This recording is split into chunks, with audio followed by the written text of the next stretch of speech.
Welcome to Facts TV News, where everything is true.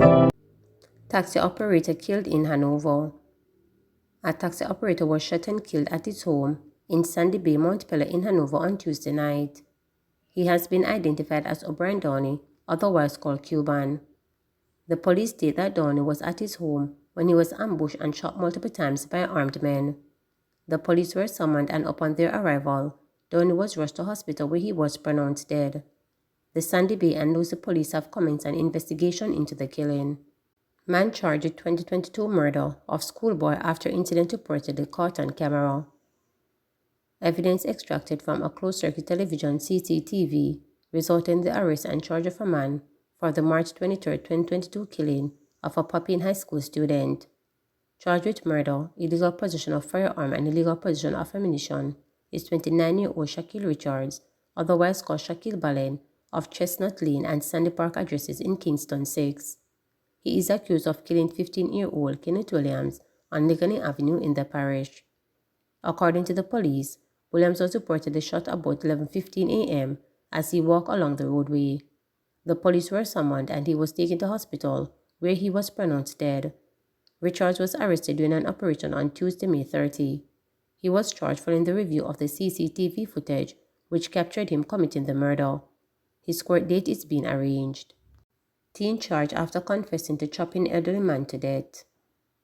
A 19-year-old has been charged after he turned himself in and confessed to the murder of an elderly man who was chopped to death on Barnstable in Stewarttown, St. Trelawney. The deceased has been identified as 77-year-old Hewitt Clark of a Barnstable address in the parish.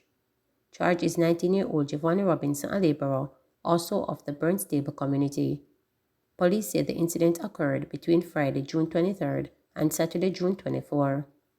Reports are that about 6 p.m. on Saturday, Clark was found by community members in his pickup truck parked in the front of his yard. He was motionless and his body had chop wounds. The police were summoned, and upon arrival, Clark was seen in the right front passenger seat with multiple slashes to his hands, chin, and chest. He was taken to the hospital where he was pronounced dead.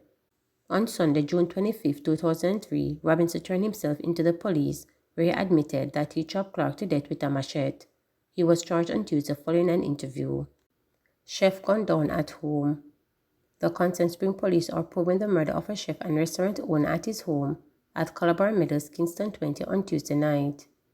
The deceased has been identified as 35-year-old Frederick Beckford, proprietor of Jay's Knife and Fork. Beckford is also an ex-member of the Jamaica Defense Force JDF. The police say Beckford had just arrived home about 9:20 p.m. when he was pounced upon by armed men. They opened gunfire, hitting Beckford multiple times before escaping in a motor vehicle. The police were summoned, and Beckford was taken to hospital where he was pronounced dead. Dean Roy Bernard appointed Supernumerary Permanent Secretary in Culture Ministry. Dean Roy Bernard is to take up duties on June 28 as Supernumerary Permanent Secretary in the Ministry of Culture, Gender, Entertainment and Sports. This was revealed by Finance Minister Dr. Nigel Clark in Parliament on Tuesday. According to Dr. Clark, the post was created in response to a Supreme Court ruling this year. The court ruled that Mr. Bernard's reassignment to the post of Director General in the Finance Ministry was unconstitutional. The opposition questioned why Mr. Bernard was not returned to the Education Ministry as Permanent Secretary, a post he held up to February 2019.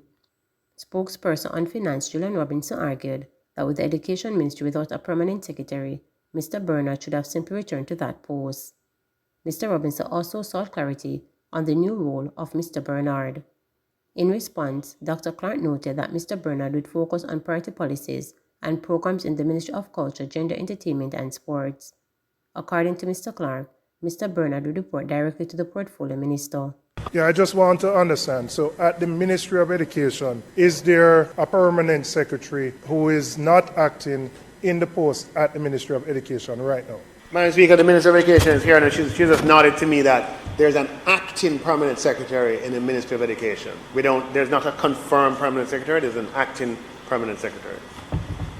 So couldn't we have avoided this by putting Mr. Bernard back at the ministry for which he had responsibility for where there is an acting permanent secretary, and that person would revert back to their substantive post, rather than go through this process of creating a new position simply to deal with an issue which was handled badly from the beginning, where a permanent secretary was effectively demoted, which is what the court ruled against. In this instance, member, the acting permanent secretary is fairly advanced in a number of policies and programs that are of priority to the government and by virtue of the people of Jamaica. And in the interest of seeing those policies and programs through, having a disruption in the leadership, the administrative leadership of that ministry at this time would not be in the public interest. And therefore, a means of honoring the court decision has been found. The minister in the Ministry of Culture, Gender, Entertainment and Sport has a number of capital projects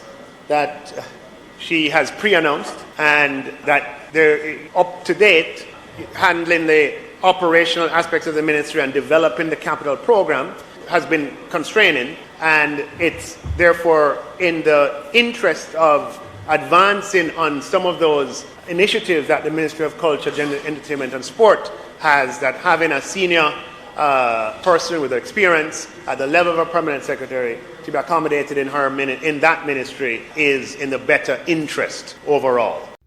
Extensive repair needed after fire at St. Anne's Bay Infant School.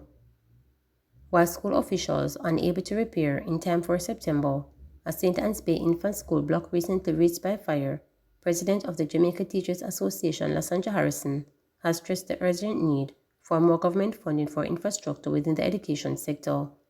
The school's brain builder block was extensively damaged on June 20. No one was injured during the blaze. Speaking with reporters, Harrison said during her discussions with school administrators, they had indicated that the damaged block is beyond rehabilitation and a new one is to be erected.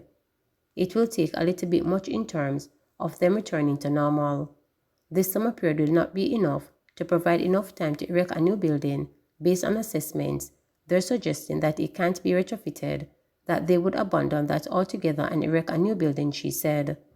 They do not have land space, so there are explorations and talk currently with the Ministry of Education in terms of how to use that space to provide a new building for this school. She underscored that this brings into focus the need for school infrastructure to be prioritized. It continues to beg the question if what do we spend on education is really adequate. We are aware, it is not a secret, parents know this, corporate societies, persons who pass through, who attended many of these schools, that many schools, their infrastructural development has not changed since when the building was originally erected. As a country, we really need to determine how much will it really cost us to offer quality education in a safe space. We have an occupational health and safety bill to be passed, and our schools have to meet these standards, she added. In the meantime, she said the school has taken on a blended format approach for school. The school has pretty much been resourceful in how it is that they meet the needs of the students to conclude the school year.